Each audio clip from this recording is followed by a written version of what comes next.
Kamu ni mata na orang, kau mau ke sweldo god. Yung mayaman, bukan bintana. Yan tubig, abol na mukha ko. Ali, mabaho ka. Minum mo mga lain ng mga badadan ni putang ina mga maya.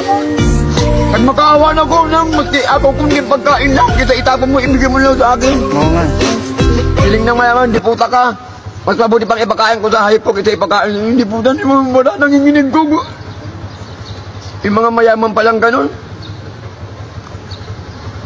Saka man po, pobre naman tayo god. Pero mali. Tao din ko. Hindi man ko hayop.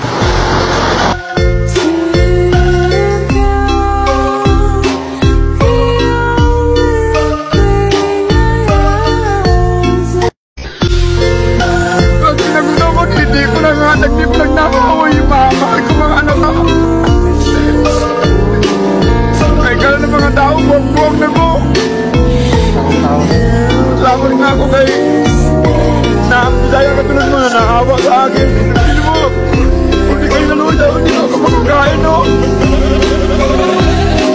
Hinig lang ako sa guto, pero hindi ako gumagawa ng sama.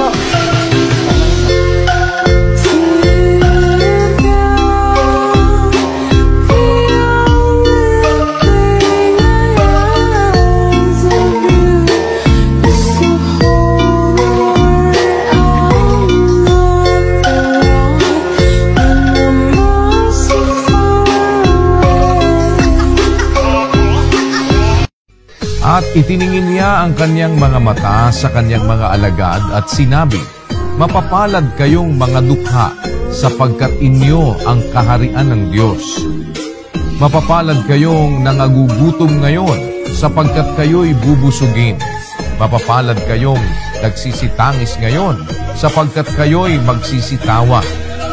Mapapalad kayo kung kayo'y kapuotan ng mga tao, at kung kayo'y ihiwalay nila, at kayo'y alimurahin, at itakwil ang inyong pangalan na tila masasama dahil sa anak ng tao. Mangagala kayo sa araw na yaon, at magsilukso kayo sa kagalakan, sapagkat narito ang ganti sa inyo'y malaki sa langit, sapagkat sa gayon ding paraan ang ginawa ng kanilang mga magulang sa mga propeta. Datapwat sa aba ninyong mayayaman, sapagkat tinanggap na ninyo ang inyong kaaliwan. Sa aba ninyong mga busog ngayon, sapagkat kayo'y mga gugutom. Sa aba ninyong nagsisitawa ngayon, sapagkat kayo'y magsisitaghoy at magsisitangis. Buhay ngayon sa mundo, temporary lang yan eh.